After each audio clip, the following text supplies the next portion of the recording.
Hey guys, tonight we're stepping into a world of flickering torchlight, musty straw floors, and food that was often more punishment than pleasure.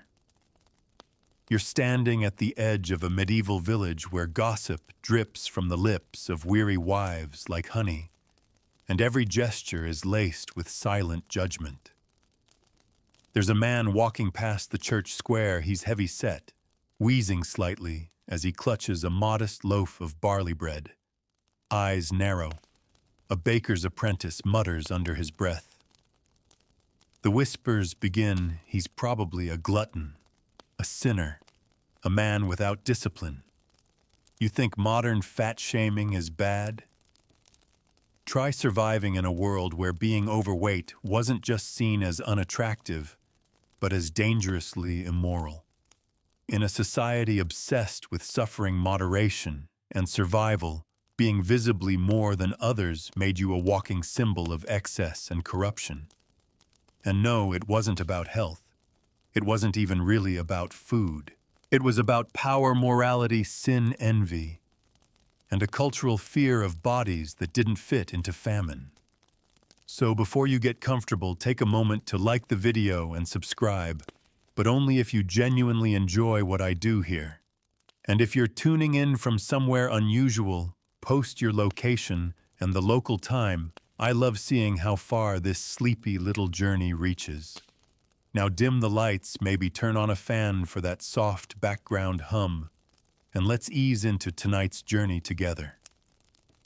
You're walking through a medieval alley, the kind where damp stone walls weep with mildew, and the air smells faintly of cabbage smoke and unwashed wool. You're thinner than you've ever been because, well, everyone is. In a world without preservatives or supermarkets, food is seasonal, inconsistent, and often shockingly bland. You eat what grows and what doesn't kill you. And in winter, sometimes you just don't eat. So imagine in this world of scarcity, you see someone who is unmistakably fat. Not strong, muscular, or well-fed like a nobleman known for battle. No, this person is soft, round, and visibly plump. Your gut reaction is not admiration, it's suspicion. Because in your world, food is a zero-sum game. If someone is fat, it means someone else went without. Perhaps you. The Middle Ages were brutal in ways we've mostly forgotten. Famine wasn't an abstract possibility, it was routine. Crops failed with horrifying regularity. Entire villages perished during cold snaps or locust plagues.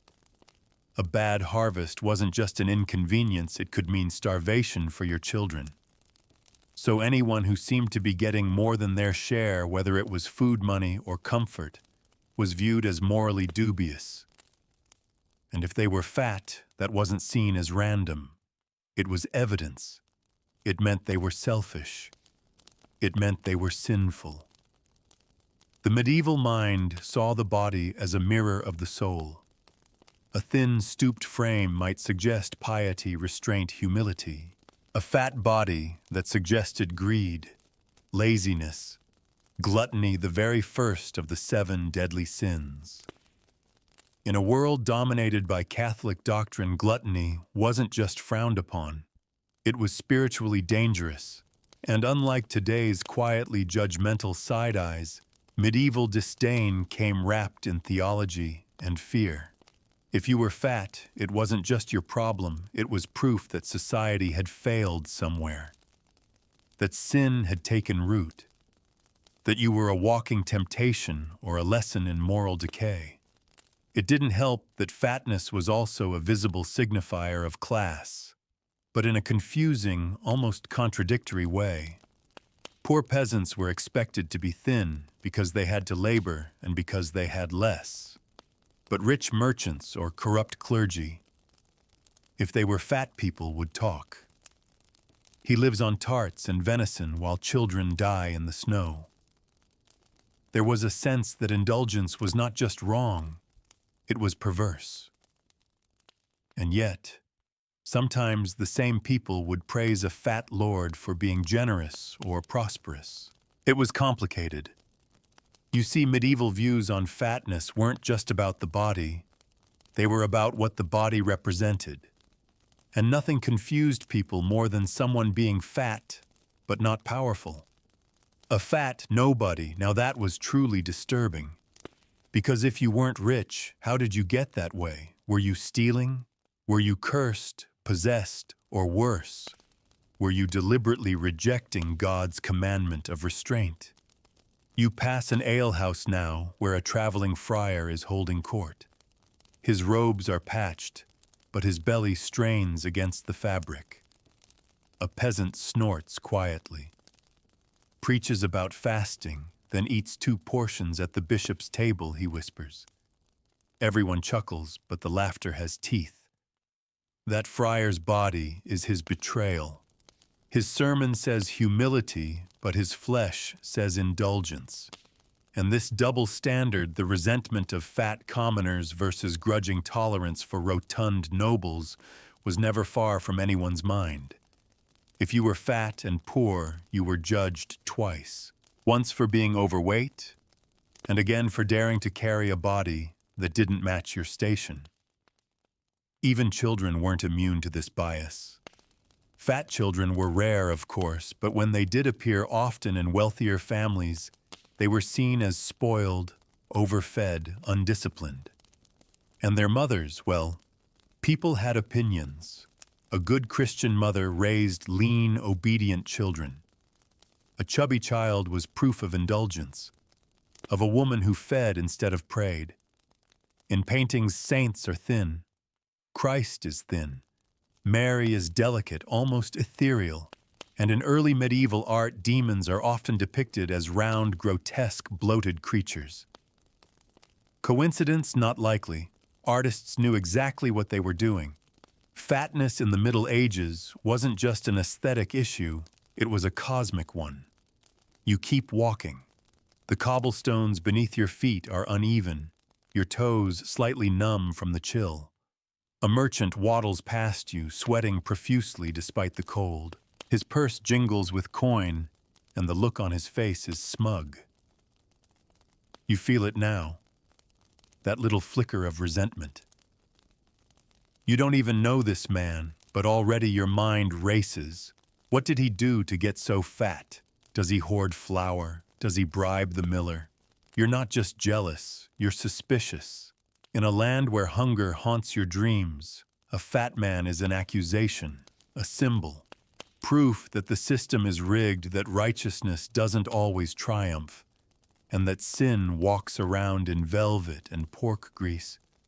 You reach the chapel as the bells ring for evening prayer. You step inside. Candles flicker. The scent of beeswax mingles with damp stone. The priest begins a sermon on temperance. And in the shadows near the altar, the local baron's steward, round-faced, bored nods off quietly. Nobody says anything, but you all see him. And that's the beginning of tonight's tale. You stay for the full length of the evening prayer, your hands folded, your knees stiff from the cold stone floor. And yet your mind isn't really on the words. It's circling back again and again to the man near the altar. His face so round, his body so solid, so full, like he's swallowed the very comforts denied to you. He yawned behind a jeweled ring, and when the congregation bowed their heads, his chin doubled into a soft pillow against his neck. You wonder, was he always like this, or did he become this way when coin made it easy? In the medieval world, fatness was rarely accidental.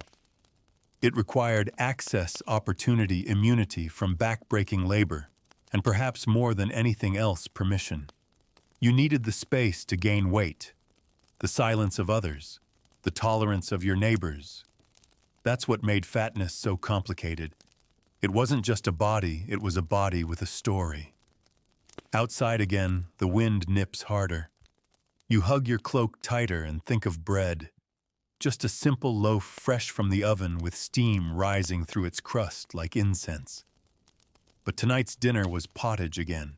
Turnips, wild herbs, a dash of last week's pork fat. Enough to fill your belly, not enough to fill your soul. And yet somewhere nearby there are men who feast, who drink spiced wine, who eat honeyed figs shipped from the south. You've never even seen a fig, but you've heard the rumors. Their pulp is soft, their sweetness shameful, a fruit that feeds the flesh and tempts the spirit. The church warned about that kind of food, not because of its nutrients, but because of what it stirred inside you. Lust, gluttony, sloth. The fattened body was said to be a kind of soft gateway to all other sins, a slow, slippery slope paved with butter and roast goose. The idea of spiritual thinness was everywhere. Monks fasted religiously not just for penance, but to cultivate what they called holy hunger. To be full was to be dulled, lulled into fleshly comfort. But hunger made you alert, vigilant, open to God's voice. There are stories of saints so thin they were nearly translucent. Saint Catherine of Siena, for example, fasted herself nearly to death. It was considered divine. A woman consumed by God's love, not earthly food. If thinness was sacred, what did that make fatness? You pass a wooden carving nailed to a post near the baker's stall. It's meant to be comic caricatured. A fat man tipping over a barrel of wine, face red, eyes wild. His mouth stretched into a foolish grin, food dribbling down his beard. Kids giggle as they pass by. It's meant to shame, of course, but it also serves another purpose, relief. In a world where so many are cold, overworked, and perpetually hungry, mocking the fat becomes its own kind of nourishment. A brief laugh at someone who has too much. Someone who in theory should be happier, but clearly isn't. There's always a lesson built in. Too much makes fools of men. The belly leads to ruin. Lean body, sharp mind. Proverbs that get passed from generation to generation, from pulpit to hearth to schoolhouse. They're not scientific, but they are persuasive. And yet there's something else underneath all this scorn. Something quieter, a different kind of discomfort. Because in truth, many peasants don't hate the fat man just because he represents sin or excess or inequality. No. Sometimes it's because they see in him what they can never have: freedom. To be fat in a time of hunger was to break the rules, to live outside of nature's limits, to escape the punishments that others couldn't avoid. That kind of freedom is unsettling. You don't just envy it, you fear it. Because deep down you know systems are fragile. A fat man in the Middle Ages was a glitch, a contradiction. And contradictions, like witches or heretics, needed to be controlled or eliminated. Even the medical texts of the day had strong opinions. The humoral theory passed down from Galen suggested that fat bodies were full of phlegm, the cold, moist humor associated with sloth, cowardice, and melancholy. A thin, dry body was more choleric or sanguine, seen as noble, energetic, quick thinking. Fatness wasn't just seen, it was diagnosed. In the leech books and herbal manuals, you'll find potions for reducing the belly, baths in nettles, tonics of vinegar and herbs. Not because they worried about cholesterol or heart health, those concepts didn't exist, but because they believed fatness threw the body out of balance. And balance was everything. A misaligned body meant a misaligned soul. It could lead to madness, to sin, to spiritual disease. So if your belly grew round, it wasn't just your belt you had to worry about. It was your place in the cosmos. You arrive now at the village square where a small crowd has gathered around a traveling performer. He's juggling turnips, doing a comedic imitation of a local nobleman, a large man with a wheezing laugh and a love for gravy. The crowd roars. Someone calls out, "Don't forget the four chins," another yells. "Make him trip over his belly." Even the children are shrieking with laughter. And in that moment, it feels like unity. The poor, the tired, the lean, they all share in the joke.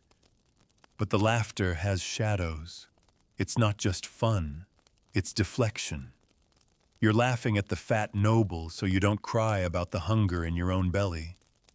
In the margins of medieval manuscripts, artists often doodled grotesque little monsters shaped like human vices. Many were fat with distended bellies, greedy eyes, comically tiny legs. The message was clear: appetite corrupts. It makes you monstrous. But not always. In some cases, artists depicted fat angels or jolly saints. Sometimes a round belly was a sign of abundance, fertility, divine generosity. The contradiction lingers like a splinter under the skin. Because the truth is, people feared fatness, but they also longed for what it represented: warmth, comfort, satisfaction, pleasure, even power. That's why festivals like Carnival flipped the rules. For one night, people were encouraged to eat, to drink, to celebrate flesh. They mocked the thin, pious types. They crowned the village fool as king, but only briefly. By morning, the rules snapped back into place. The fat went back to being symbols of disorder, temptation, weakness. And the people returned to their lentils and cold beds. As the sun begins to dip behind the trees, casting long shadows across the square, you pull your hood up. There's talk of snow tonight. You're not worried about staying warm. You're worried about how many days of grain you have left. And somewhere not far from here, a steward eats his second bowl of buttered millet in a warm room by the fire. And still, no one says his name aloud. Not yet. The snow begins as a soft whisper against the rooftops, barely audible at first, just a hush that filters down through the chimney smoke and the creaking timbers of old houses. You pull your cloak tighter and move toward the edge of the square, where the village begins to blur into farmland. The path is uneven, frozen in places, and your feet remember where to step only because they've walked this route so many times before. Ahead, there's a farmhouse with a thatched roof that sags under the weight of age and snow alike. The windows glow with flickering light. You know this place. It belongs to Marjorie, the widow who's known for her stubborn goats and her scalding opinions. She's lived through 3 famines, 2 lords, and 1 plague. She has a face like dried leather and hands that could wring milk from a cloud. She's sitting now by the fire telling her grandson a story. You listen just outside the door. She speaks of a man named Brother Edric, a friar who grew so round he had to pay a boy to tie his sandals. He was a greedy soul, she croaks, took bread from the poor and called it God's will. She pauses for effect. But then came the spring flood, and the mill collapsed, and Edric slipped in the mud like a greased pig in a holy robe. The boy laughs. Marjorie cackles. The story isn't just a memory, it's a warning. In the countryside, stories like this are passed around like inherited tools, careworn, sharpened with retellings. And almost always the villain is fat. Not simply because they're indulgent, but because they represent the imbalance of life. Too much food, too little humility. Too many coins, too little kindness. A body that dares to defy the struggle everyone else has to endure. In this world, moderation isn't just a virtue, it's a survival tactic. It's drilled into you from the cradle. Don't eat too fast. Don't eat too much. Don't be greedy or the saints will look away and your fields will rot. Every superstition is a tether, a reminder that appetites must be leashed. And yet there's a contradiction brewing beneath these teachings. Because not all fatness is judged equally. You remember the abbess from the hilltop convent, plump, serene, with cheeks like ripened apples.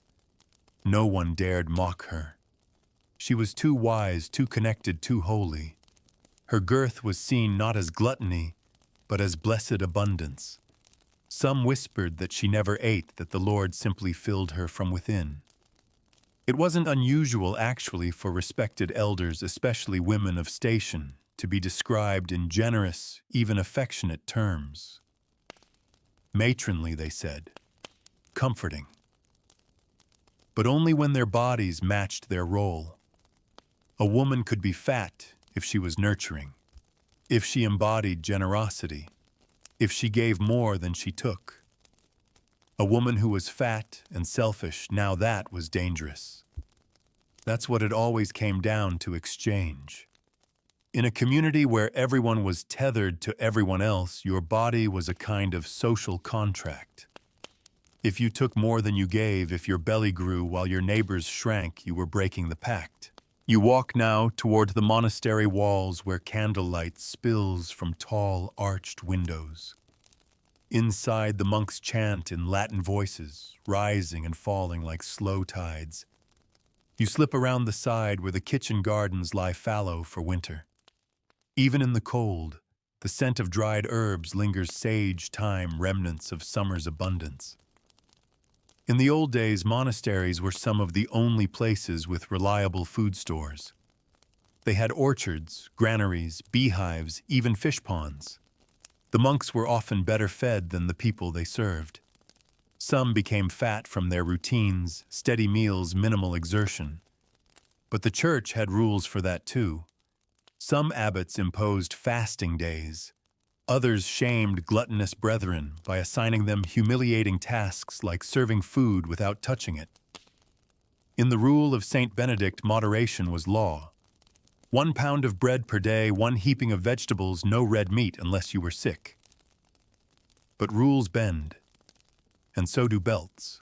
A traveling poet once joked that the monks of Cluny had bellies like wine casks and faith as soft as cheese. The joke spread far and wide. It was whispered in taverns and copied into margins. The image stuck.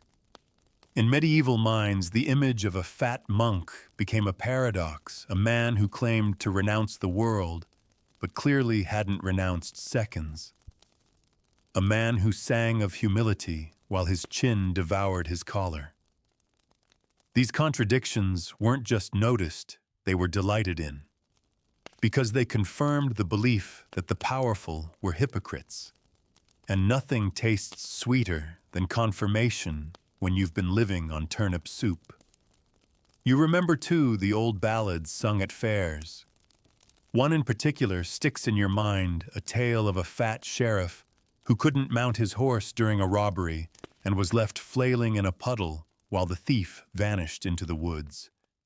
The audience laughed, not because they loved the thief, but because they hated the bulge of corruption. Fatness in these tales was always the visual punchline for moral failure. But even then, something odd lingers in the margins. Because fatness also meant survival. It meant wealth. It meant you didn't labor in the fields or freeze in the hayloft. In secret, peasants envied that. Who wouldn't want a little padding during a hard winter? Who wouldn't trade sore bones for a warm belly? You head back toward the village, boots crunching over the new fallen snow. A dog barks in the distance. Somewhere a hearth is being stoked. And you can't help but wonder, if you ever grew fat, what would people say? Would they accuse you of sin, of betrayal? Would they stop sharing stories with you? Or worse, would they pretend nothing had changed while quietly moving away, making room for your shadow to grow? You pass a cart left out in the open, half covered by a cloth. Beneath it, you spot something rare, a wheel of cheese. Fat, golden, fragrant. It must be the baker's. You're tempted just for a second. Not because you're starving, not even because you love cheese, but because to have it, to take it, would feel like claiming power.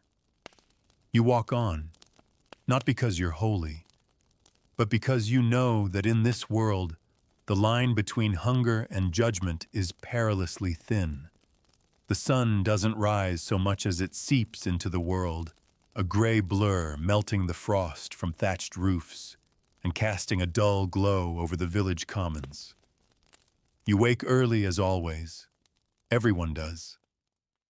Sleep is a luxury for people with full bellies and quiet minds, and your belly grumbled all night like a muttering priest. The dreams it brought were odd visions of banquet tables you've never seen. Voices calling you my lord as you reached for honeyed pears you've never tasted. You shake it off. Today is market day. The path to the market winds through the frozen fields, past the old gallows, past the herb woman's hut. She's already out barefoot in the snow, muttering at her chickens and scattering dried mint like a charm. She nods at you. You nod back. Her body is wiry, angular, her clothes layered with herbs and twine. No one accuses her of gluttony, but no one dares call her a saint either. She's feared, not judged. It's different. At the market, the contrast between bodies becomes impossible to ignore. Thin shoulders and hollow cheeks crowd the stalls, peasants, apprentices, young women wrapped in too small cloaks. They move like ghosts through the fog, always reaching, never quite grasping. And then there's him, the tax collector.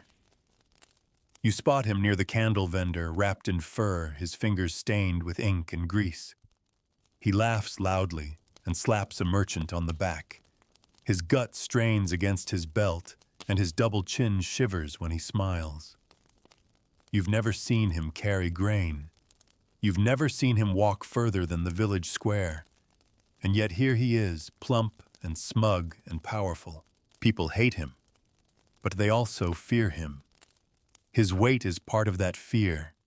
It makes him immovable, untouchable.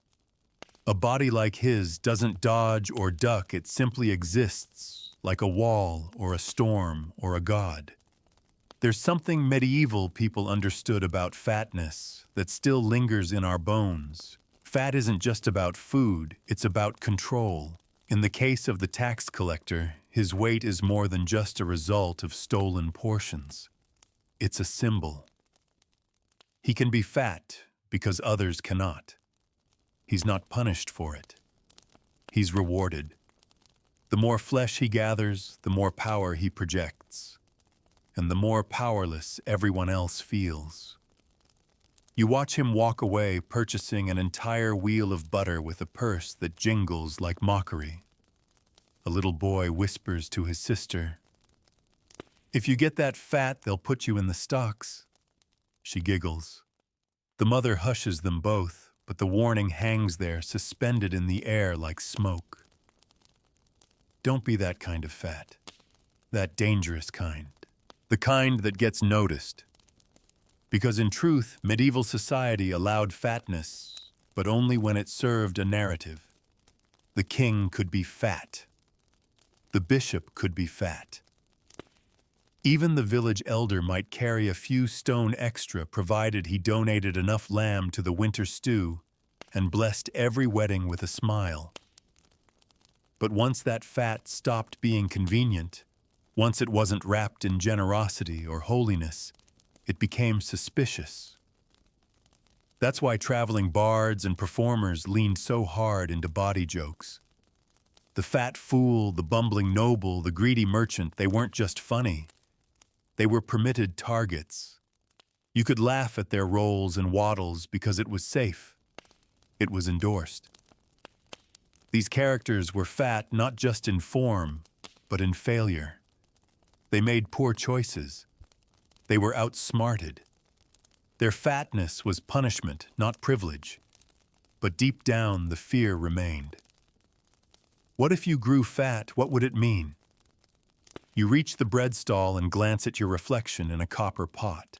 Gaunt, sallow, sharp around the eyes. Not a trace of roundness. You feel safe. Invisible even. And in this world, invisibility is preferable to ridicule. But that wasn't always the case. In some corners of medieval Europe, particularly during times of abundance, fatness briefly became fashionable, especially among the nobility. In Burgundy, for example, courtly images sometimes glorified a fuller figure. A well-fed body could imply wealth, generosity, and divine favor.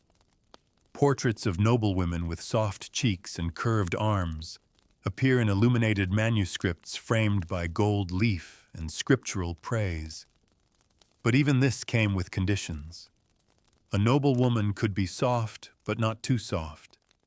Her flesh had to be balanced by grace, her appetite by charity, her presence by elegance. A merchant's wife who mimicked this softness too brazenly might be mocked behind her back as a glutton or a pretender. Fatness was tolerated when it signaled status with restraint, when it showed that you had enough, but not that you took too much. Medieval medicine supported this balance. The writings of Hildegard of Bingen, visionary theologian and proto-nutritionist, warned against the dangers of overeating, but also cautioned against excessive thinness. Her advice: moderation in all things, even in fasting. But for commoners, moderation was rarely a choice. You ate what you had when you had it. And if by some miracle you began to grow rounder, perhaps due to a lucky marriage, a mild winter, or a position in a wealthier household, you became visible in a new way. Watched, whispered about, resented. You remember a woman like that. Maud, the brewer's daughter, just a few years older than you, with full cheeks and arms strong from hauling barrels. She was the closest thing the village had to a beauty, though no one dared say it. She worked hard. She was generous, but she was also plump. One year when grain was scarce and her father's ales stayed full-bodied, people started talking. She's fattening herself while we starve, they'd say. How does her father still have barley? The whispers grew. Then came the theft. Someone broke into the storehouse. No one confessed. Maud stopped smiling in public after that. She started wrapping herself in tighter belts. Skipping meals.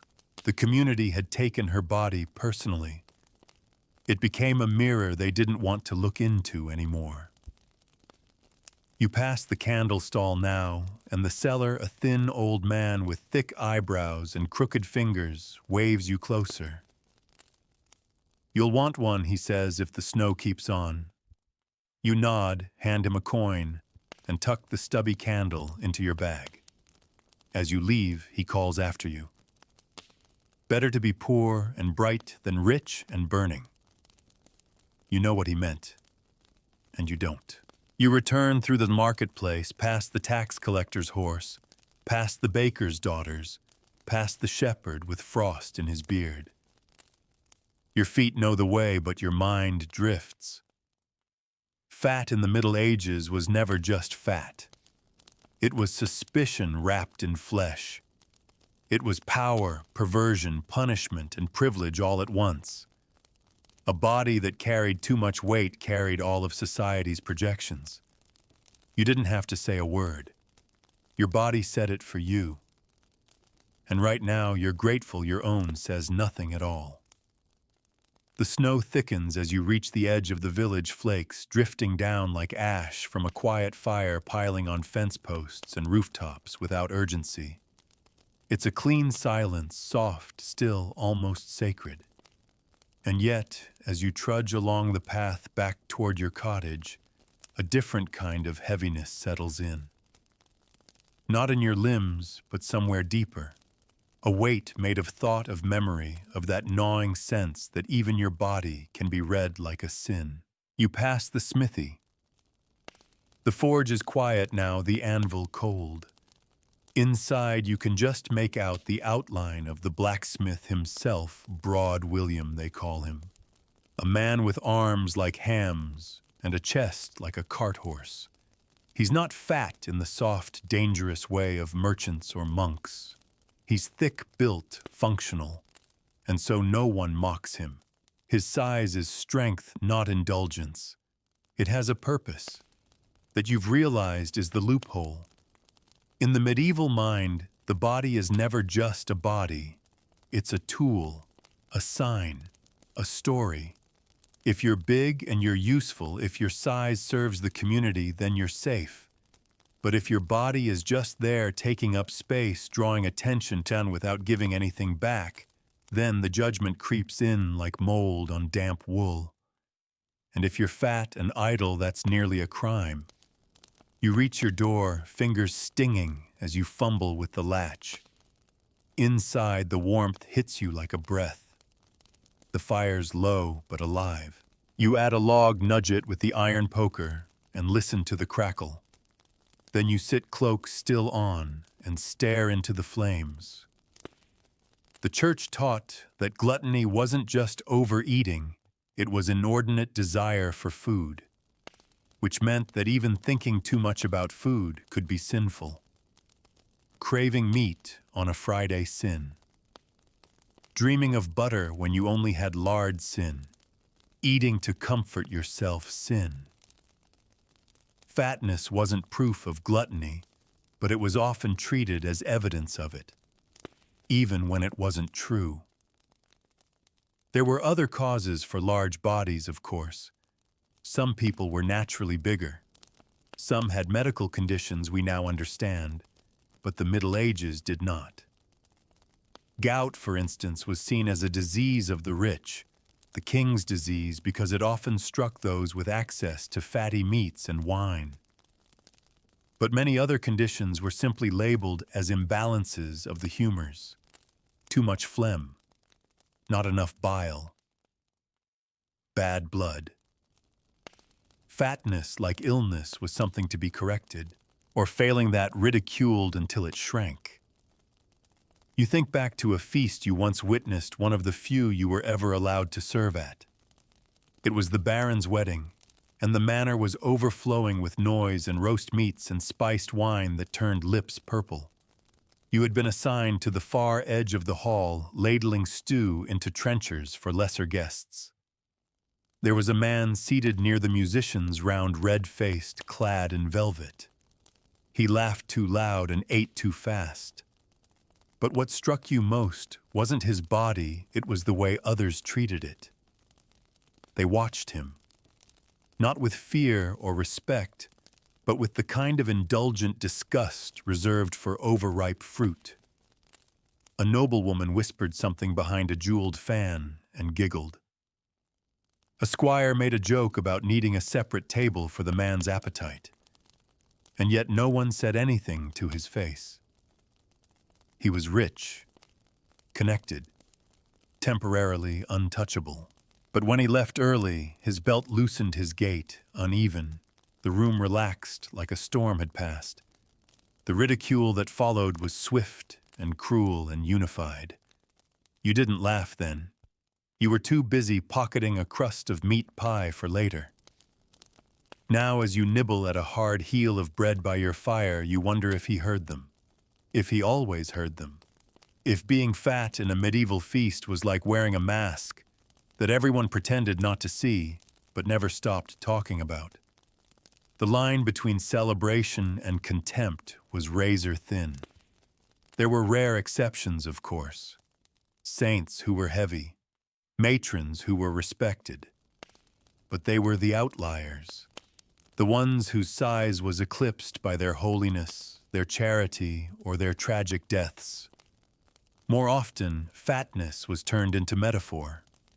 You recall the sermons from Father Reginald, The ones where he described hell not as fire and brimstone but as excess, a place where the greedy were fed until they burst, where gluttons were force-fed spoiled food by demons with iron ladles.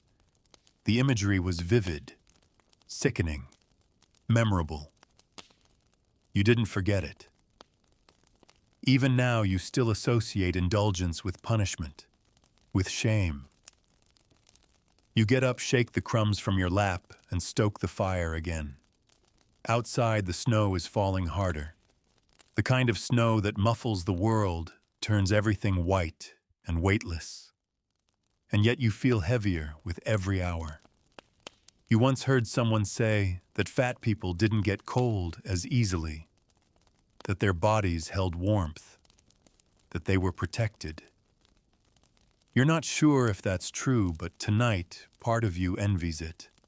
Not the judgment, not the stares, but the insulation, the soft armor against a world so sharp and lean. You settle into your straw mattress, listening to the wind batter the shutters. Somewhere nearby, a dog barks once and then is silent. The fire crackles, then sighs. And you let yourself wonder not about food or sin or stories, but about what it would feel like to live in a body that wasn't always calculating its worth by what it consumed. Just for a moment. Then sleep creeps in, slow and soft, like snowfall on your dreams. The morning light arrives hesitantly, as though it too has grown tired of the cold. You rise slowly, your joints stiff, your breath visible in the sliver of space between your blanket and the air. There's no rush. The fire has gone out. The sky is the same grim shade of gray it was yesterday. Still, you wrap yourself in your cloak and step outside into the hush of the village awakening. Footprints from yesterday have softened beneath fresh snow, and for a brief moment everything looks equal, flat, covered, as if the earth itself has forgotten who is rich and who is poor. But you know it hasn't. Not really. You walk toward the church. There's a special sermon today, one of the fasting days before the new moon. The entire village has been told to come. When the bell rings, they will arrive in layers of wool and nervous silence, hoping to be reminded that hunger is a virtue. Father Bertrand will take the pulpit. His voice will be stern, his warnings heavy. He has always believed that the body is a trial, not a gift, a test, a sack of temptation one must drag up the hill of salvation. His own frame is gaunt, almost skeletal. Some say he fasts more than necessary. Others whisper that he's just too proud to be seen chewing. He preaches often about gluttony, always with examples. He never names names, but everyone knows who he means. Those who take second helpings when others haven't had first, he'll say. Those whose bellies jingle when they walk. You've heard the sermon so often that the words live in your bones. But today you listen more closely, because you've started to realize something, that these sermons are less about food and more about control.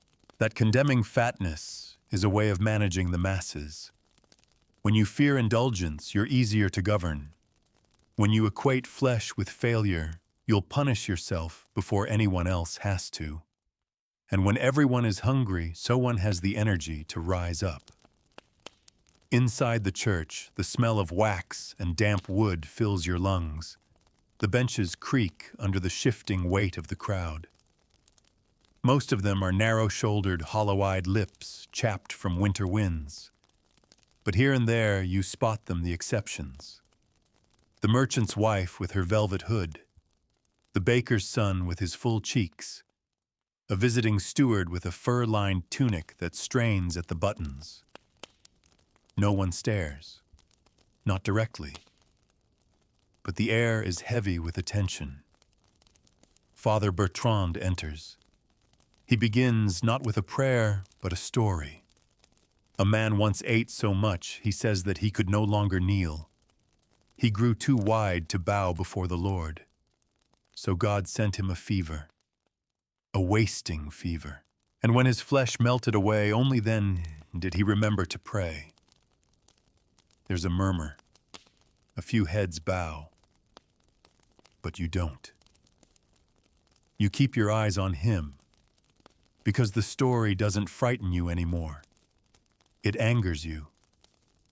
Not because you crave food, but because you've seen how stories like this are wielded, how they shame the body into obedience, how they turn hunger into a badge and fullness into a crime.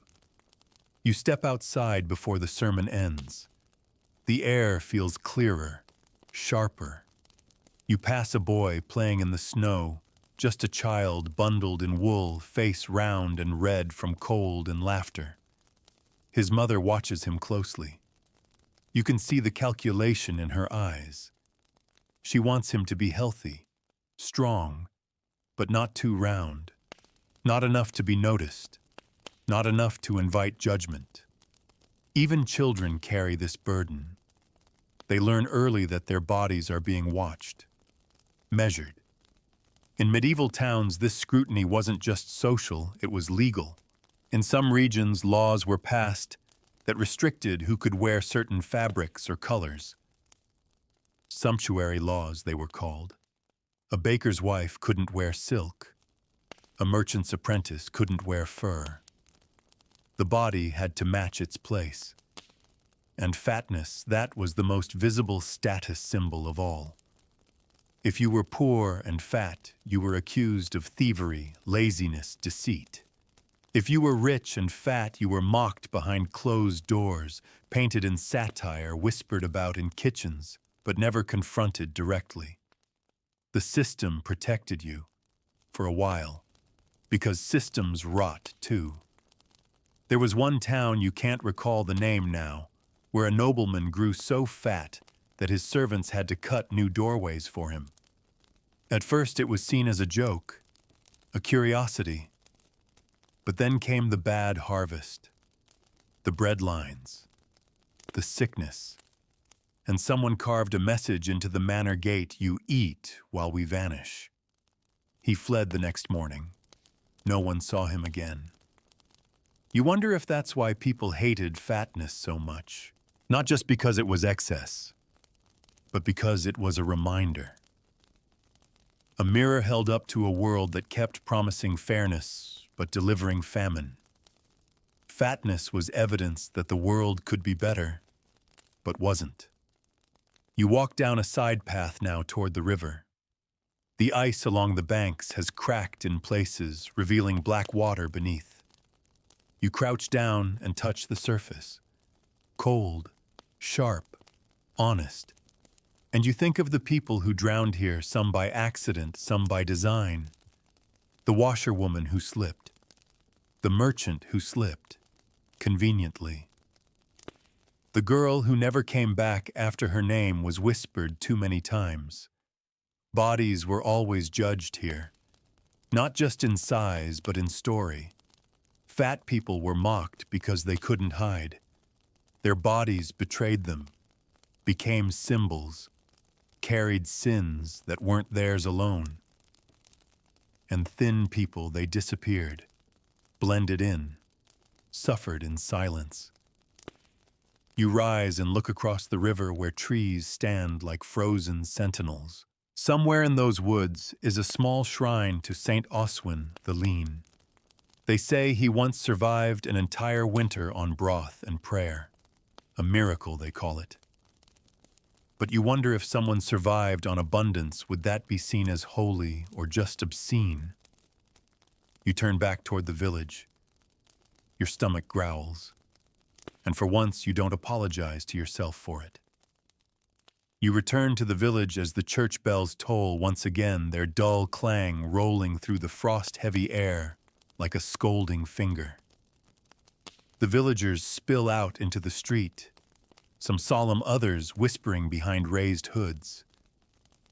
You catch snippets. He meant the steward, didn't he? And God sends famine for a reason. There's that same dance in their words, a mix of devotion and envy, of fear dressed up as morality. Back at the square, smoke rises from chimneys like sighs from stone mouths. It's time for the day's work to begin. For most, that means mending tools, tending fires, or feeding animals. For others, those with softer hands, it means counting coins, supervising deliveries, ensuring that the world continues to turn in their favor. You spot him again. The merchant. The one who brings in spices from the south. His tunic is fine wool, his boots stitched with imported leather. He walks with the slow, wide sway of someone who's never needed to hurry. He's not just fat, he's prosperous. Or at least that's what people say when they don't want to use the other word. No one confronts him. No one dares. But the judgments bloom in silence. Even the baker's apprentice flour smudged across his face mutters as the man passes, fat as a pope and twice as greedy. It's strange, though, because not so long ago, before the latest drought, before the plague passed through again, that merchant had been admired. His feasts were the stuff of legend. He paid for the new bell tower. He once gave away a cart of figs at midsummer. But now he's simply too much. That's the danger of abundance in an age built on scarcity. It turns quickly like milk in the sun. One day you're generous, the next you're gluttonous. There's no in-between. You make your way toward the edge of the market, where the beggars sit, wrapped in patched cloaks and stoic silence. Their bodies are lean to the point of vanishing hollow eyes, lips cracked fingers like twigs. And yet even among them, there's hierarchy. One has a slightly fuller face. A woman older with a layered shawl and a loaf of bread hidden beneath it. They don't trust her. You can see it in the way the others angle away. She has more than they do, and that alone is cause for suspicion. Her body says she survives, and survival is a crime when it's uneven. It makes you wonder if the hatred of fatness wasn't just about gluttony or sin, but about visibility. In the medieval world, suffering was supposed to be shared. You worked together. You prayed together. You hungered together. So anyone who stepped outside of that, whose body suggested they were exempt, was automatically guilty. And the body was always a confession. You remember the fresco in the old chapel, the one where demons tormented the damned. Every vice had a symbol. The liar's tongue was stretched. The thief's hands were bound. And the glutton was shown with rolls of flesh bursting through his robe, mouth open, stomach split, and spilling coins and bones alike. It wasn't subtle. Even in art, fatness was a grotesque excess. Not just of appetite, but of everything. Noise, space, pride, sin. You walk past a tailor's stall now. Bolts of cloth flutter in the breeze. The tailor himself is arguing with a customer about measurements. Your husband's grown since last winter, he says. That tunic won't fit him. The woman bristles. He's healthy. The tailor snorts. He's indulgent. The woman pays without another word, but you know she heard it. And so did the others nearby. In that one sentence, her husband has been marked not just as fat, but as flawed. It's everywhere. And yet, despite all this condemnation, fatness persists. You think of the nobility, those who feast in stone halls and walk through tapestries instead of mud. Among them, the rules shift. A portly baron might be described as jovial, a heavy duchess called majestic. Their size is woven into their power, a mark of distance from the laboring class. And as long as they don't cross certain lines, don't become ridiculous, vulgar, corpulent beyond taste, they're tolerated, celebrated even. but only so long as their largeness reinforces the existing order. A fat king is a sign of divine favor. A fat peasant is a challenge to the system. And the system doesn't like to be challenged. You cross the square toward the well. The rope is stiff from the cold, the bucket heavy with ice. As you pull, your back aches in that familiar way, proof of usefulness, of virtue. No one will accuse you of gluttony. There's nothing to accuse. But still you think about your own body, about how much space it takes up, about how others read it, measure it, judge it, interpret it. In this world, you don't get to own your body. You only rent it from society's expectations. And if you fall behind on the whispers begin. You return home slowly, candle tucked in your sleeve, bread wrapped in cloth. You pass a girl crying behind the butcher's stall. Her dress doesn't fit. She's grown, and someone made a comment. She's probably no more than 10. You don't stop. There's nothing you could say that she hasn't already heard. And as the wind picks up again, slicing through the gaps in your cloak, you realize something else. Fatness wasn't hated because it was unhealthy. It was hated because it refused to be hidden. Because in a world that praised restraint, the fat body said the quiet part out loud. It exposed the lie of shared suffering and reminded everyone that comfort was possible, just not for them. And in the Middle Ages, hope could be more dangerous than hunger. The days blur one into the next as winter tightens its grip. You measure time by the sounds, the crunch of frozen earth, the groan of timbers under snow, the distant call of a bell. Hunger becomes a constant companion, not sharp, but dull, like a worn stone in your shoe. It shapes your thoughts, your gait, your dreams. And through it all, the village watches itself, quietly, closely. Every body tells a story, and every story is judged. You're at the tavern tonight, not drinking, just working. Clearing trenchers, wiping tables, sweeping ash from the hearth. The fire is warm, the air thick with the smell of onions and old ale. Laughter floats above the clatter of wooden mugs, but there's an edge to it. A tension. At one corner table, a man laughs louder than the rest. He's big, not just round in the belly, but wide in the face, the neck, the hands. His cloak is fine, trimmed in fur. His belt buckle gleams. You don't know his name. He arrived with the traders from the next town over, but already people are watching him with that mix of interest and discomfort. He's generous. He bought a round of drinks. He's telling stories long and loud, and people are listening. But underneath their smiles, you see that flicker of something else. Not quite resentment. Not quite fear. Something in between. Because he's not from here. He didn't earn his weight in your eyes. He arrived with it. Displayed it. He brought a body too large for the room. And now everyone is deciding what that means. In the Middle Ages, social mobility was nearly impossible. You were born into your station, and that was that.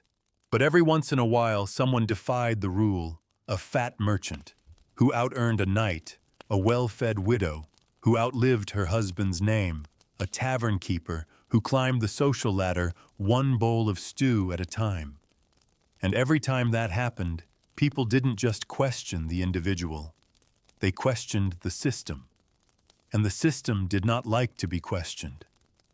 That's why bodies mattered so much. Because they revealed what the mouth might never say. A fat body in a poor town was a rumor with legs. A whisper made flesh. It suggested that effort wasn't always rewarded, that virtue didn't always lead to comfort, that the rules weren't as firm as the church claimed. So that man at the table, laughing, eating, glowing with the heat of his own satisfaction, he's a disruption, a paradox, a challenge. and you can feel the room start to shift around him. Later, when the night deepens and the mugs sit empty, someone makes a joke. Not cruel, not yet, just a nudge. A comment about belt loops or chairs built for two. Laughter follows. The man smiles, but it's thinner now. The warmth has cooled.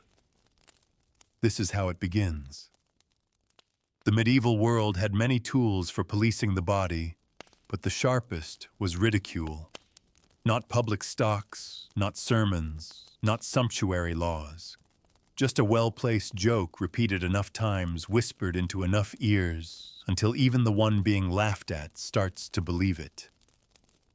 You sweep near the man's table. He's quieter now. His hand lingers near the last piece of bread. He doesn't eat it. He just looks at it. You keep moving. By morning he'll leave. Maybe not in shame, but in silence. He'll take his coins and his stories and his large, complicated body and disappear down the frost-hardened road. And the village will be just a little lighter again. You leave the tavern long after midnight, fingers sore throat dry from the smoke. The stars are pinpricks above cold and distant. Your breath fogs the air in front of you as you walk. And you think again about the messages sewn into the fabric of this place. How poverty was worn like a badge, how hunger was proof of goodness, how size was treated as confession. In a world where thinness was common, it became the canvas for virtue. A thin woman was obedient, a thin man hardworking, a thin child blessed. Not because they were thin by choice, but because thinness was familiar, expected. But fatness, that was a break in the pattern, a rupture. And like all ruptures, it made people uncomfortable. Not all cultures of the time viewed fatness the same way, of course. In parts of the Islamic world, for instance, a fuller figure might be seen as a sign of status or even beauty. But in your corner of medieval Europe, the consensus is firm: the body must mirror the soul. And the soul, they say, should be lean, modest, restrained. You reach your doorstep, key cold in your hand, and slip inside. The room smells like ashes and rosemary. You sit, and for a moment you do nothing. Just breathe. You think about the stories you've heard: the fat noble who burst a saddle during a hunt, the widow who rolled down the hill after market day, the steward who couldn't kneel at the altar. They were never just funny. They were warnings. Don't be like them. Don't draw attention. Don't rise above your portion. Keep your hunger quiet. You lie back on your mattress and close your eyes. And somewhere in your thoughts you imagine a different world, one where fullness is seen not as failure, but as fortune, where the body isn't a battleground, where warmth isn't punished, a world where no one is laughed at for surviving. The frost lifts a little today, not much, but enough to make the air feel less like knives and more like dull needles pressing against your skin. You wake to the sound of a cart creaking through slush, its wheels slogging forward like tired hooves. Outside, the village is restless. Not frantic, just that slow-moving urgency that comes when the cold is starting to lose but hasn't quite surrendered. You walk toward the square. There's talk of a festival. The priest is calling it a day of thanksgiving for surviving the worst of the season. There will be music, bread, maybe even meat. You don't get your hopes up, but already you know what this means. When food appears, so do the eyes. Not just looking at what you're eating, but how you eat, how much, how quickly. A public meal is never just a meal, it's a test. And in the Middle Ages, few things were more dangerous than pleasure. You've seen it before.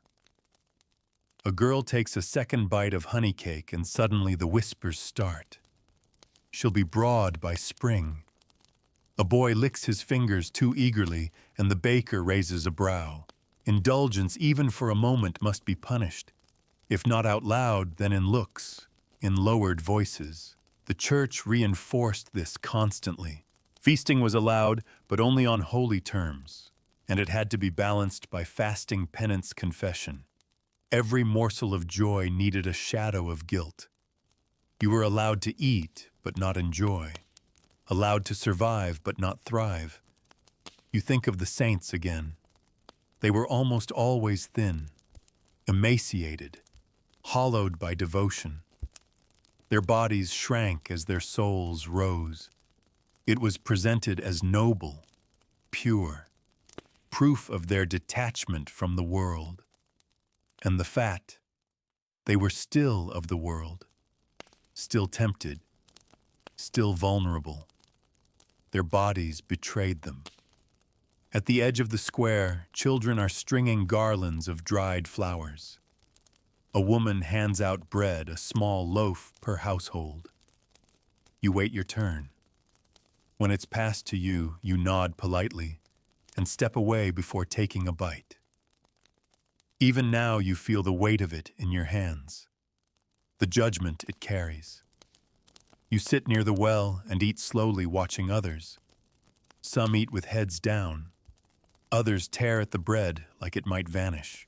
But all of them, every single one, glances around after the first mouthful, just to see who's watching, who's tallying. Because everyone is tallying, even if they don't admit it. The medieval obsession with surveillance wasn't just religious, it was communal. Everyone was responsible for everyone else's morality. If your neighbor sinned, it might bring down God's wrath on the entire village. So people watched, recorded, passed judgment like salt at a meal. Fatness then wasn't just an individual issue, it was a communal offense. Because if you had more, it meant someone else had less. And fairness, real or imagined, was everything. You once heard a story told by a traveling monk about a village that accused a miller's wife of gluttony. Not because she was cruel or proud or dishonest, but because she didn't lose weight during Lent. While others thinned, she stayed round. That was enough. They called it a miracle at first, then a sign, then a curse. By Easter, her home had been burned down. The body doesn't lie, they said. But you wonder, what if it did? What if some bodies were just different? What if some people retained weight while others shriveled? What if hunger showed itself in ways no one could see? You glance down at your own hands, chapped, lean, steady. Your body speaks the accepted language. No one suspects you of indulgence, of sin. But if that changed, would you still be trusted? You think about the clothes people wear. How even now, in layers and shawls and thick woven tunics, they try to shape the way they're seen. Belts tightened beyond comfort. Cloaks folded to hide roundness. Posture held stiff so as not to appear too soft. It's not vanity, it's survival. Even the church noticed this. Monastic rules often included dress codes meant to prevent vanity, but they were also designed to hide the body, to suppress it. Because a visible, round, abundant body was distracting, tempting, unholy. That's why art of the time often exaggerated bodies in extremes. The saint was impossibly thin, the sinner impossibly fat. There was no middle, no gray, just binary forms meant to teach, to shame, to steer. You pass a group of boys teasing a dog near the butcher's stall. One boy is rounder than the others, just slightly. A fuller face, a thicker waist. The others notice, and the jokes are small, quiet. Careful, he might eat the dog next. The boy laughs. Not easily, but he laughs. And that's how it starts. Not with cruelty, but with expectation. You know how it goes. The fat ones learn to be funny, or silent, or invisible. They make themselves useful or harmless or both. They shrink, if not in body, then in spirit. Because to be fat and proud, that's the real crime. A body that takes up space and refuses to apologize for it. Unforgivable. As the sun dips behind the hills and the shadows grow long across the square, you head home. Your stomach is full, not by much, but enough to feel noticed. You clutch your cloak tighter, and for the first time you feel the old fear settle in your chest. What if they think I've had too much, and worse still? What if they're right, but you shake the thought loose? Because you've had just enough. Because hunger is not virtue. Because fullness is not sin. At least not tonight. The night is warmer than the last. You sleep deeply without dreams, and wake to the sound of birds, thin little chirps, tentative and uncertain, like they're testing the idea of spring before committing to it. You rise slowly, your muscles aching less than usual, and stretch in the dim morning light. The village feels different today. Not better. Just softer around the edges. You dress in silence, pulling your cloak tight and head toward the woods. You're meant to gather kindling, but really you want quiet. Out past the hedgerows and half-frozen brooks, no one watches. No one judges. Out there, your body is just a body, not a sermon, not a scandal.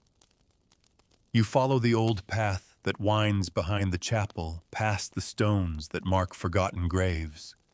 Lichen-covered names worn to whispers. Here lie those who were once measured by the same rules, how much they had, how much they took, how much space they occupied. But now they're all the same. Dust doesn't discriminate. The forest accepts you. The trees don't care if you're too lean or too round. They creak with age, drop their leaves in shameful heaps, and reach toward the sun without apology. You wonder what it would feel like to do the same, to exist without shrinking. You kneel and gather sticks. The cold bites your fingers, but you welcome it. It feels honest. You think about food, not because you're hungry, but because of what it means. How much weight a loaf of bread can carry. How easily a bowl of stew becomes a confession. How every bite is watched, counted, interpreted. Even in the woods, the memories follow. You remember a woman named Ilse, older, round-faced, always humming. She lived alone near the river, raised geese, sold feathers and eggs. She wasn't wealthy, but she was never thin. People talked, said she must hoard food, must have charms, must steal luck from others. She was kind, generous. But when the harvest failed, they turned on her, claimed she was a witch. Not for casting spells, but for surviving when others did not. Her body made her guilty. That's the thing no one ever says aloud in times of suffering. People don't just fear fatness, they blame it. They assign it intent, as if flesh could scheme, as if roundness were a plot. Ilse was never formally charged, but her house burned one night. She fled, or disappeared. No one knows. No one asked. Her geese scattered into the hills, and her name was left to rot in whispers. You bundle your kindling and head back slowly, heart heavy. It's not Ilse you mourn. It's the knowledge that her story is just one of many. That for every person who grew round through chance or fortune or illness, there was a village watching, sharpening its judgments like knives. You pass a hunting party near the old oak. 3 men in fine boots, bellies thick with meat and wine. Their laughter is coarse, but no one calls them gluttons. No one dares. They're allowed to be big, because they're also loud, armed, connected. That's another rule: if your size comes with power, it's respected. If not, it's ridiculed. The line is thin and drawn by others. Back in the village, preparations for Lent have begun. The season of restraint, of fasting, of purging sin from body and soul alike. You know what this means. More sermons, more eyes, less food, but also more stories. About saints who lived on roots, about children who died thin and holy, about the fat who fell spiritually bloated into hell. It's never said outright, but you feel it, how the body becomes a battleground this time of year. How every pound becomes suspicious. How clothes are watched for looseness, faces for hollowness. And if you don't shrink during Lent well, then something must be wrong. The baker's wife once said she lost 7 pounds in 40 days and gained 3 compliments and a blessing. Her husband gained nothing except sideways glances. He never lost weight, and by Easter people stopped inviting him to dinner. One day someone called him a silent glutton. He laughed it off. Then he stopped smiling altogether. It's subtle, this violence. No blood, no stalks, just isolation, whispers, distance. You walk to the well again and draw water. Your reflection ripples, then steadies. You try to see yourself clearly, try to remember what it felt like to exist before your body became public property. Maybe you never knew. Maybe no one in this village does. You pass the tavern and hear singing. Someone's already drunk. It's early, a rare indulgence perhaps. Or a warning. You don't check. You keep walking. You hear the children again, the same boys from before, the same jokes. This time they're louder. A rounder boy is being made to run. To lose that feast, they shout. Before Lent makes it holy, he runs, he laughs. But you can hear the edge in it, because he knows. They all do. In the Middle Ages, laughter is rarely kind. By midday, the bells toll again. Another death. The cobbler's wife. Thin, always sick. People say she was virtuous. She kept a holy diet, fasted, denied herself. You wonder what they'll say if you die round. You wonder if it matters. You head home. The fire is still out. You light it again and sit. And for the first time, you allow yourself a single thought, soft, dangerous, treasonous. What if having enough wasn't a sin? What if the body you live in is not your punishment? What if survival in any form is not something to be ashamed of?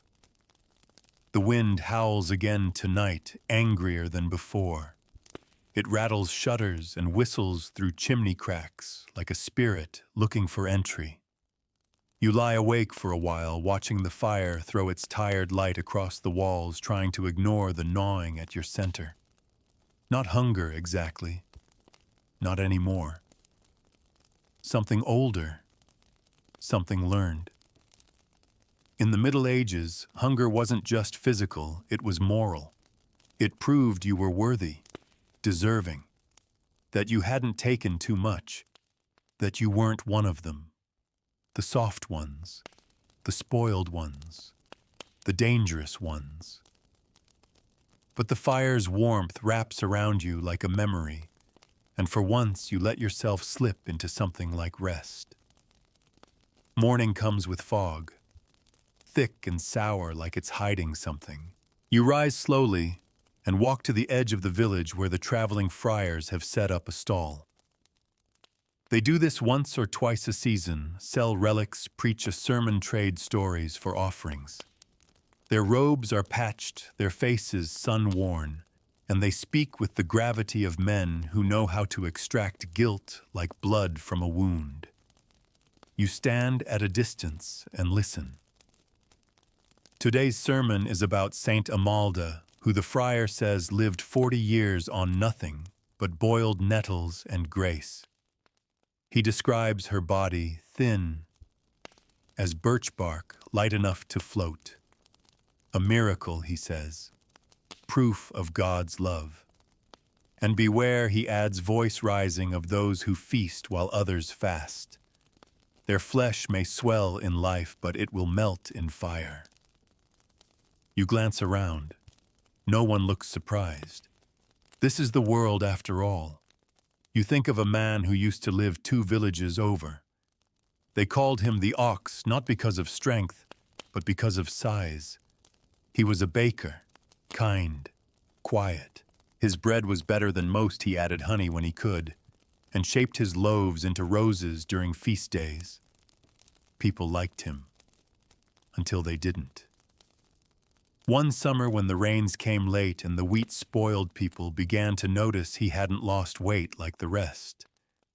His arms were still thick, his face still round. He still had butter. They began to whisper. He must be hoarding, must be stealing, must be doing something wrong. No one ever found proof, but one night his bakery burned. They said it was an accident. He never rebuilt. You carry that story with you the way you carry so many others. The way your own body carries its own tale of enough and not enough, of when you went unnoticed and when you were seen too much. Back at the square, someone's hung a new carving on the chapel wall, a cautionary image. A fat demon with a swollen belly and a chicken leg in one hand. Children laugh, mothers shake their heads. You know what it's meant to say, don't become this, but you see something else in its face. Shame, mockery disguised as morality, and fear, always fear, because fatness in this world is unpredictable. You can't always tell where it comes from. You can't always prevent it. And once it arrives, it stays, a visible defiance of discipline, a refusal to vanish. You walk away before the friars start collecting coins. You head to the orchard, what's left of it. Just bare trees, now brittle branches reaching for nothing. But in spring, this place is alive. Blush-colored blossoms, bees, the promise of sweetness. For now, though, it's just you.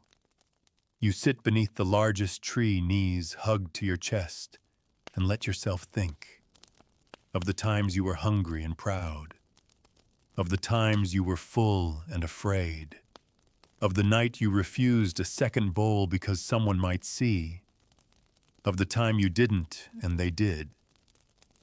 You think of how fatness was weaponized in every story, not just as failure, but as danger, as something that spreads, corrupts, invites wrath. You once read a poem scrawled into a chapel margin. The glutton eats, the sinner grows, his body breaks his soul below. You remember how neat the letters were, how carefully they'd carved the lesson. You wonder who wrote it, and whether they still believed it as they wasted away. You rise again, brush the frost from your cloak, and begin the walk back. The path crunches underfoot, and your breath fogs in front of you like a ghost. You pass a young man barely grown tugging a cart full of kindling. His coat is tight across his chest, his arms soft, not muscle. Not yet. You hear the mutters behind him. They've started early, and he knows it, because the medieval world never waits long to begin judging. You want to say something, but what could you say that his body is not a sin, that softness is not failure, that survival is not disgrace? He wouldn't believe you, not yet. You reach your door, light the fire, Pour the last of your broth into a chipped bowl and eat.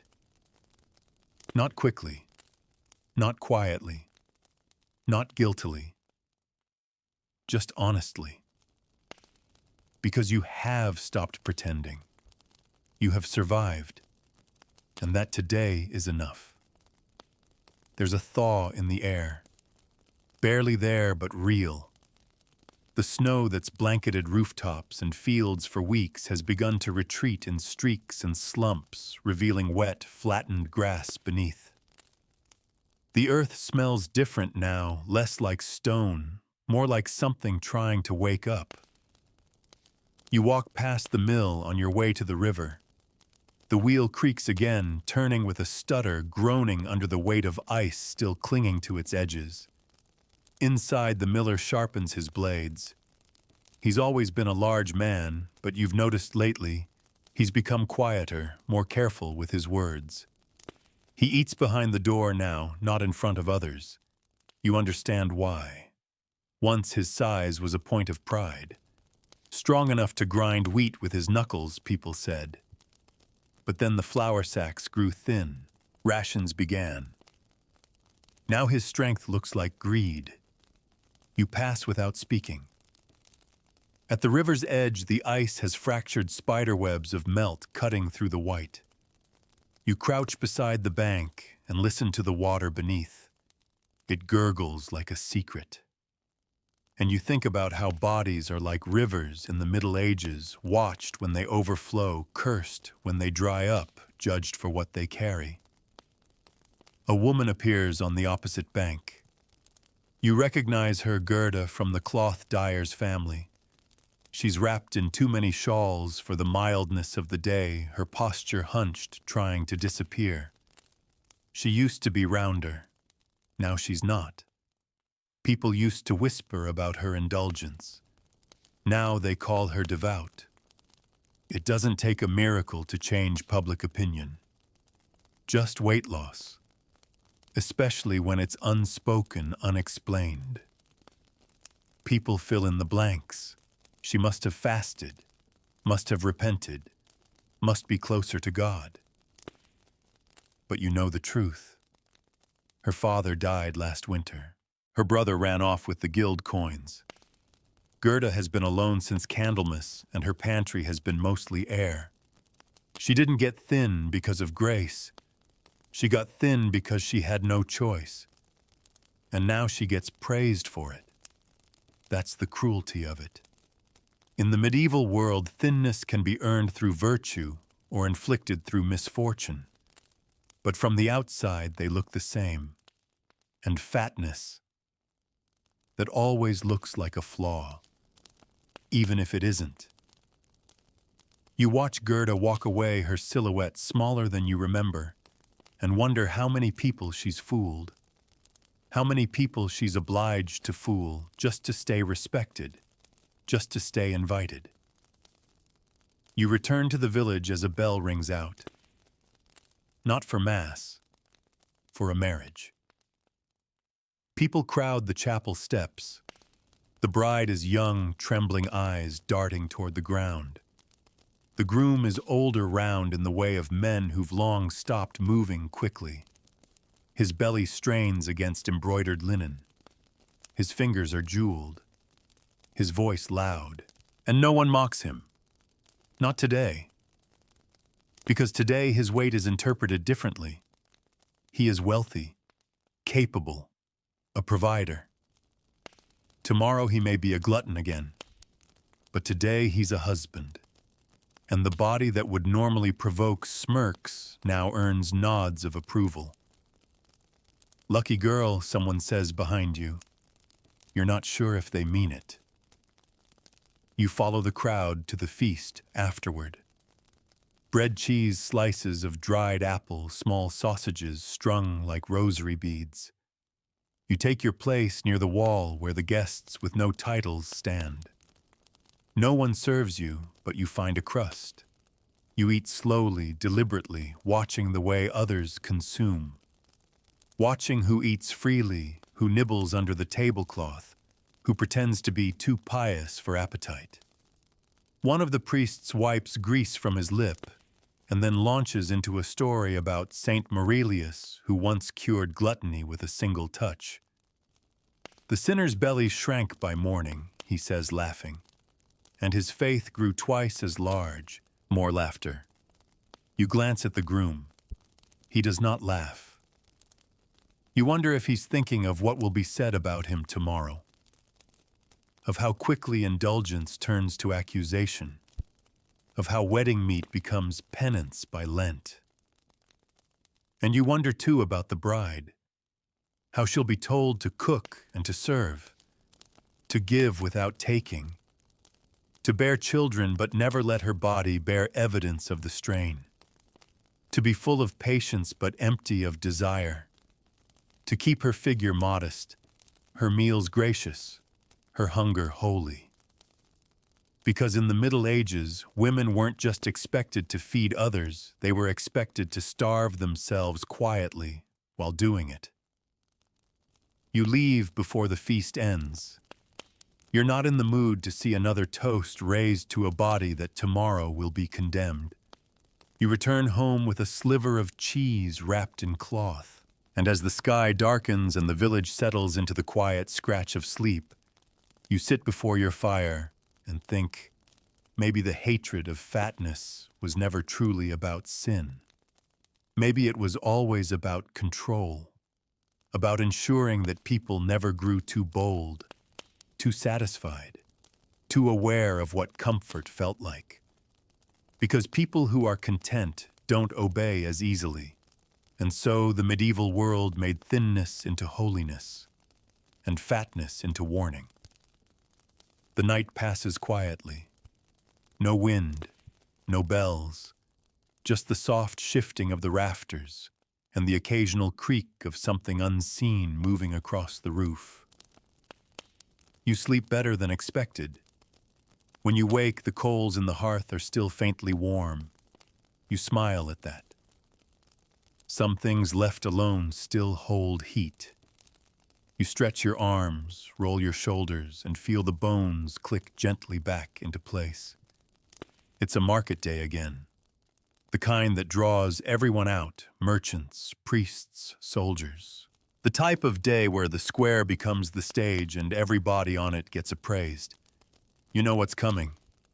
Today there will be inspectors, not officials exactly, but guides of morality men appointed by the guild or the church to make sure traders don't sell indulgences disguised as essentials, that spices aren't laced with deceit, that cakes aren't too rich, that no one is gaining too much. They never say fat out loud, but they don't have to.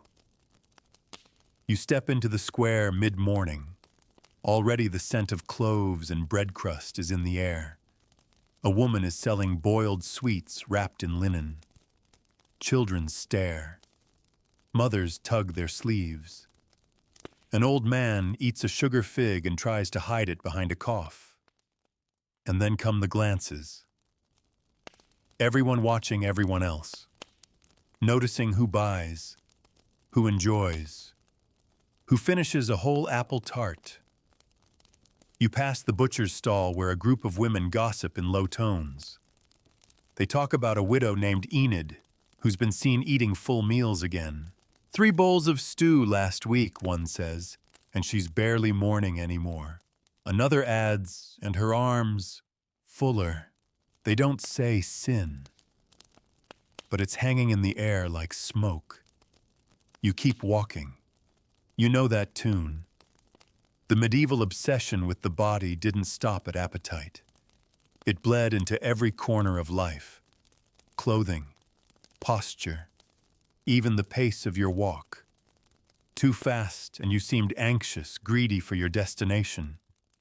Too slow and you were lazy, possibly stuffed sluggish from indulgence. Even sleep could be judged. They sleep too well, people might whisper about the wealthy. No one in pain sleeps like that. Every form of comfort became suspicious, and every sign of fatness became evidence.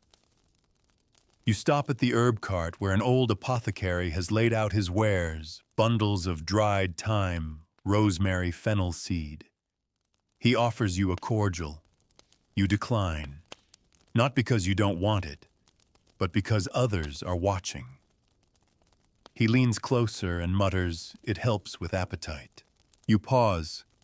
He means it as a kindness, maybe, or a warning. You thank him and move on. Back near the church, a tapestry hangs from the wall. It's new, the colors still bright. It shows a line of saints, their bodies tall and slender hands open in prayer. At the edge, a demon crouches, bloated, jowled, teeth bared. It holds a bone like a drumstick. Its belly touches the ground. Children are gathered in front being taught. "This is what sin looks like," the nun says, and every child nods. You remember the first time you saw an image like that. You were barely old enough to walk straight, but you remember the message. Not the words, the feeling. That fatness was not just ugly, it was dangerous. A body that overflowed became a body that corrupted. Even the language followed suit. Lean as a lamb meant innocent. Fat as a sow meant spoiled. Trim meant tidy, pure. Full meant indulgent, rotting beneath the skin. You circle back toward the alley where the weavers live. A young woman, Elsbeth, is crying near a stack of dyed cloth. She's beautiful, you've always thought. Round-cheeked, soft in the shoulders. She used to laugh without worry. But today, the laughter is gone. Someone has left a note on her door. Just 2 words, too much. You don't need to ask what it means. Neither does she. You sit beside her for a moment, offering nothing but quiet. Sometimes that's all you can give, because the hatred of fatness wasn't always loud. Often it was a whisper, a smile that didn't reach the eyes, a kindness withdrawn, a silence that thickened around a person like a rope. Elsbeth wipes her eyes and returns to her loom. You rise and leave.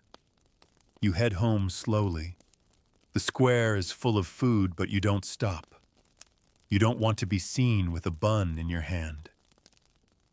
Not today. Not while Enid's being watched. Not while Elsbeth's crying. Not while the tapestry is still fresh. But at your door, you pause. You reach into your pocket and pull out the fig the old man dropped near the butcher's stall. No one saw you take it. It's small, wrinkled, sugary. You eat it in one bite. And for the first time in weeks, you don't feel ashamed. You feel defiant. And in the Middle Ages, that might just be the holiest feeling of all. That evening, the sky burns with the color of old parchment, muted orange along the edges, fading quickly into soot. You light your fire before full dark comes, and listen to the familiar hush that settles over the village when people are too tired to gossip, but still too wary to rest. The cold has crept back in. It always does. You sit at the window elbows on the sill and watch the square empty out. There's a child playing near the well, spinning in circles, arms open wide. Her belly pokes from beneath her tunic. No one scolds her, not yet. She's still young enough to be called healthy, still round in the way babies are allowed to be just for a while. But you know what's coming. By next winter, someone will say she eats too much. By the one after that, she'll learn to cross her arms when she walks to hunch, just slightly, to hide what hasn't even been named yet. She'll learn that her body can be a problem before she ever understands what hunger means. You close the shutters. The church has declared another day of fasting next week. The friars say it's for penance, for protection. for peace. But you know it's because the stores are running low again, and it's easier to make starvation sound like sanctity than admit the granary's nearly bare. That's the brilliance of it, really. The medieval world didn't just enforce scarcity, it made it holy. It turned the absence of pleasure into a ladder toward heaven. And anyone who seemed content, who didn't shrink with the rest, they weren't just different. They were dangerous, because they exposed the lie. They showed that the rules weren't absolute, that maybe there was food somewhere. Maybe there was comfort. Maybe someone was hoarding it. Or maybe someone was simply unapologetic enough to enjoy it. And that made them untrustworthy. You sip your broth and remember an old tale told by a midwife, one of the few people in the village who could speak truths without punishment. She said that once there was a woman so large and soft, the very earth bent to hold her. The snow never settled on her skin. The crops grew faster where she walked. Children followed her a warmth in the dead of winter. And the villagers, afraid of her comfort, called her a witch. They sent her into exile with a sack of ashes and a curse on her name. But the next winter, nothing grew, and the children wept. You never forgot that story. Not because of the magic, but because of the fear of comfort. The refusal to let softness exist. The way the village chose to suffer together rather than allow one person to thrive. That was the real lesson. You think now about the nobility again, the ones with soft hands and heavier cheeks. How their indulgence was excused with words like refined, worldly, exalted. How they built altars and chapels and held fasts in public, only to gorge in private. And yet the villagers praised them, because fatness, when wrapped in enough gold, became invisible. It's only when it shows up in the wrong body, in the wrong house, on the wrong side of the table that people start sharpening their moral knives.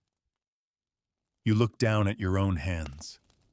They've changed over the years. Thinner than you remember, bonier. The skin pulled tighter, but the mind no less full. You wonder if you were to grow fat, now would they notice? Would they whisper? Would they say it was grief, or sin, or selfishness? You suspect they'd say all three. You stand and stir the fire, watching as the flames flare and then settle into a soft glow. It's enough, not roaring, but alive, like you, and you think of all the ways the world teaches you to shrink, to step aside, to laugh first before anyone can laugh at you. To pinch your waist, to pray your belt still fastens, to deny the body its simplest needs, warmth, food, ease. Because to be fat in the Middle Ages was to walk through the village with a confession carved into your flesh, even if you had nothing to confess. You sit again, cross-legged, your back against the stone wall, and you let your body be what it is. Not a sermon, not a sin, not a warning, just yours, and in this moment that feels revolutionary. The last snow falls like a final thought, quiet, half-hearted, and gone before it settles. You wake to a world already thawing the village roofs, dripping earth softening beneath your feet. The cold is retreating. But the rules haven't changed. The eyes haven't softened. You pull your cloak around your shoulders and step outside. Everything feels unfamiliar in the light, like the village itself has been caught off guard by the possibility of warmth. The baker is sweeping the steps. You see him glance at a passing girl, say something under his breath. She keeps walking. You know what he said. Not the words, but the rhythm, the tone, the shape of the insult. She's fuller now. Maybe from better luck this winter. Or maybe just nature shifting as it does. But in a place like this, any softness is suspect. Even growth is scrutinized, especially in women. In the Middle Ages, a woman's body was public property. Her size wasn't just a matter of health or appearance, it was moral currency. Too thin, and she was pitiable or possibly cursed. Too round, and she was lazy, lustful, likely to distract, likely to tempt, likely to fall. And the expectations were ever-changing. If you were a wet nurse, fatness was required. If you were a nun, it was sin. If you were a nobleman's wife, it could be tolerated if paired with jewels and dowries and docility. But if you were just a woman, you had no safe shape. You walk past the chapel where the priest is hanging a new sign announcing another fast. You wonder if he believes it helps, or if he just knows it keeps people too weak to argue. Near the mill, someone is telling a story. A joke, really. About a merchant whose belly burst during a feast. It's not new. You've heard it a dozen times in a dozen versions. The merchant is always rich, always arrogant, always fat, and always punished. Because that's the arc every fat character must follow in medieval tales: excess, downfall, death. There's no redemption, no room for change. Just a simple equation: big body, big sin, big ending. You wonder who created that formula. You walk past the tavern. The stools are mostly empty, the fire low. A boy sits by the door, arms wrapped around himself. He's growing, you can tell.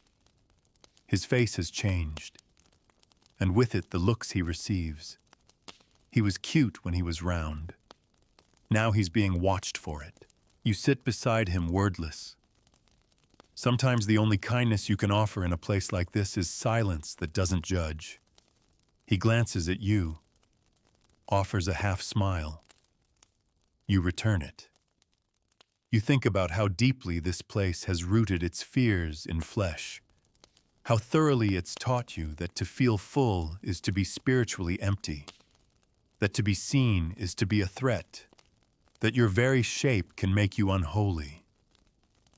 But the truth you've come to understand is that this fear isn't about gluttony or morality or even health. It's about control. Because fatness is visible. It can't be hidden. It takes up space. And in a society obsessed with obedience, predictability, and hierarchy, anything that takes up more than its assigned place must be made small again, through shame or exile or ridicule. But here beside this boy, you begin to imagine something else. A world not built on restraint, but on respect. Not on punishment, but presence. Where bodies weren't sermons or cautionary tales, just vessels of life. You look up at the sky. The clouds are breaking.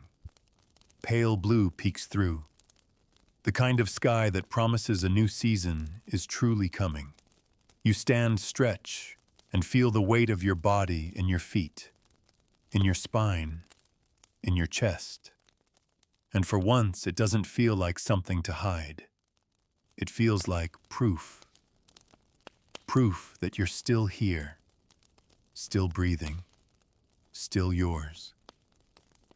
And now as you settle deeper into your blanket and let your breathing slow, let your thoughts begin to soften too. You've walked through a world that measured virtue in inches, holiness in hollowness, and morality in muscle. A world where fatness wasn't just a physical state, it was a suspicion, a symbol, a sentence. Where hunger was praised and fullness was feared. But you've also seen the truth beneath those whispers. You've felt the weight of stories passed down to keep people quiet, obedient, and small, not just in body, but in spirit. You've seen how fear turns softness into a threat, how laughter becomes a weapon, and how surviving becomes a scandal. Now you're somewhere safer, somewhere warm. Your body doesn't have to apologize. Your shape isn't a sermon. Here, no one is counting your portions or calculating your worth from your waist. You are simply breathing, and that's enough. Let the judgments fade. Let the stories quiet. Let your shoulders drop just a little further into the mattress. Let the warmth in the room wrap around your limbs like something earned. The world of the Middle Ages was hard, but tonight you don't have to be. Tonight you're not a symbol. You're not a warning.